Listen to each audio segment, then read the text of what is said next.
As we scramble for some hope and perhaps even some cheer, we're looking into what shape Christmas 2020 is likely to take. This is Coronavirus, the latest from the Telegraph. I'm Theodora Louloudis. Now, I can't be the only one who started seeing mince pies creeping into the supermarket and even the odd bit of premature tinsel. And it might be too early to put up the tree, but that doesn't mean that Christmas isn't on the minds of many Britons. I think we've all realised by now that the 2020 festive season's bound to look very different amid the pandemic. Boris Johnson has struck a positive but decidedly cautious tone when addressing the subject this month. Everything we can to make sure that Christmas for everybody is best to try to make sure that we get life back to as close to normal as possible for Christmas. But that is going to depend, I'm afraid, on our success in getting... But as more places move into higher tiers, Oxford, it was announced, would move into Tier 2 from Saturday. West Yorkshire is the latest area to be placed under the strictest level of COVID restrictions. It'll move into Tier 3 from Monday. What do we really know about Christmas 2020? Yolanthe Fawehinmi is a Telegraph journalist who's been looking into that for us. And earlier I gave her a call and asked her what government ministers have been saying on the subject. I think a lot of ministers are still as confused as we are. I think a lot of them are kind of looking to Boris Johnson to kind of figure out if he's going to actually make that big decision to maybe put the country on a national lockdown. It's so hard to really predict what's going to happen in the next few months. But I know a lot of ministers are conscious that as the cases are continuing to rise, does that mean that things are going to stay the same, especially as when Boris Johnson did announce that we're going to be on a 3-tier lockdown. He did mention that it's possible that it could last for the next 6 months and that Christmas falls under that kind of time period. Well, the rule on buying mince pies and putting your decorations up is that you're not supposed to do it before Halloween. We are talking about Christmas before Halloween, but I think it's fair to say that everyone just wants something to look forward to at the moment. Yes. And as you said, Boris Johnson said it was on September the 22nd when he announced the tier system that this could go on for at least 6 months. That takes us to April the 22nd. He said, unless we palpably make progress, I think we can all agree that 310 new deaths yesterday on Wednesday with the virus is not palpable progress. If the current tier system is still in place at Christmas, what's it going to mean for those who are in tiers 2 and 3? It will mean that Christmas will be just with your immediate families. It sounds like a very quiet, intimate Christmas this year. Usually that's a time where families that haven't maybe seen each other for a long period of time come together and celebrate. But it seems like everyone's going to be with the people that they've just been in with lockdown. If they haven't argued already over the lockdown, I'm sure they'll find a way to do so at Christmas. The government's been a little bit vague on how areas can move from Tier 3 to Tier 2 and Tier 2 to Tier 1. As always, it says it's looking at the science. What has SAGE, the group that advises the government on the science, said about Christmas? A lot of them have kind of encouraged us to be more realistic and look at where we are now, get rid of our extreme wishful thinking that we're in a very tough period of time and it's definitely not going to be the usual celebration.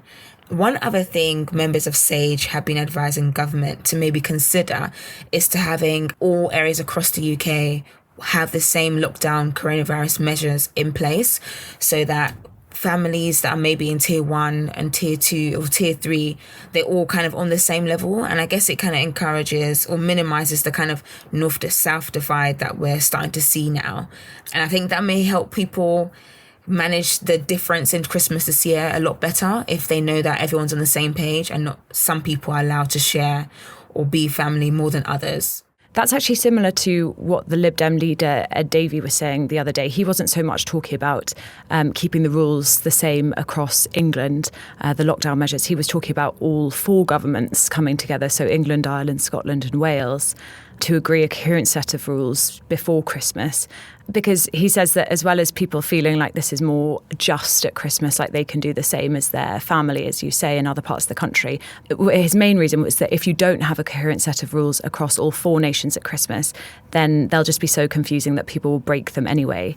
So he actually thinks that for public health, you need to have one clear message over Christmas so that people will actually follow them. But I think the main message that we're hearing, the more resounding one amongst politicians and scientists and those who are generally in the know, is that we have to expect something small. There are plenty of voices who are saying that. One of the leading voices is Jeremy Farrar, the prominent doctor who sits on stage. He has said that manage our expectations and not get too bogged down on Christmas being what we hope it to be, but more of what Christmas could be and is quite likely to be as well. Okay, that answer is going to make my next question sound completely absurd because it's the ultimate wishful thinking.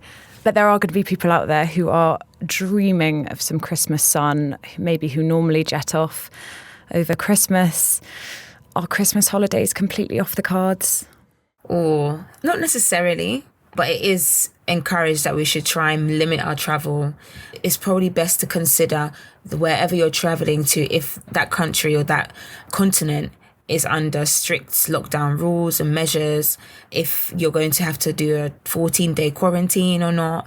There's so many things to consider and so many holes to jump through now, and it kind of makes traveling a bit off-putting.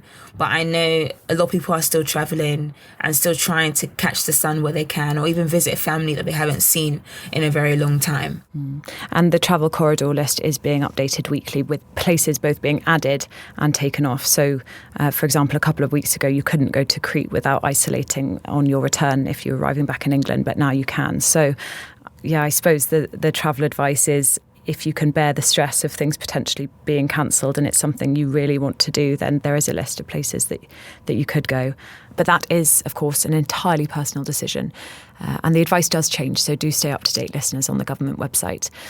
OK, so I think it sounds like there is a lot up in the air with regard to Christmas. And to be honest, I feel like the ultimate question is going to be whether the traditionally libertarian Boris Johnson can even face imposing restrictions at a time where so much of the country is hoping to be celebrating, and most people won't be working and most people will be hoping to have a jolly old time. We'll see. Thank you so much, Yolanthe. Thank you. The rest of the coronavirus latest news.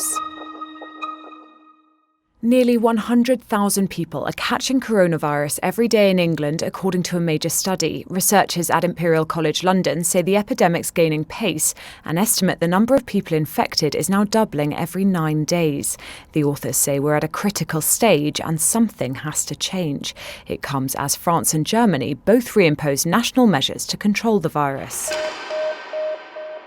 Britain's death toll from the second wave could reach 85,000, almost double the total so far, according to leaked SAGE documents. They state that the reasonable worst-case scenario suggests the number of fatalities could remain high for at least 3 months, continuing long after Christmas and even into March. The modelling was leaked to The Spectator and drawn up in late July.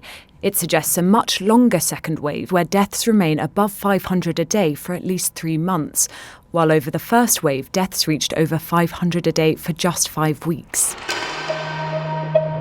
As always, if you'd like more information on any of those stories, you'll find links to our full write-ups in the episode description. And if you're not already a Telegraph subscriber, you'll want to head first to telegraph.co.uk/audio, where you can access a special offer and get your first 30 days completely free. If you found today's show useful, please do leave it a 5-star rating and perhaps even a short review on Apple Podcasts. And subscribe to this feed to make sure you don't miss my next update. If you'd like to get in touch, do email me. It's coronaviruspodcast@telegraph.co.uk, or you can find me on Twitter @T_Louloudis. This is Coronavirus, the latest from The Telegraph. I'm Theodora Louloudis.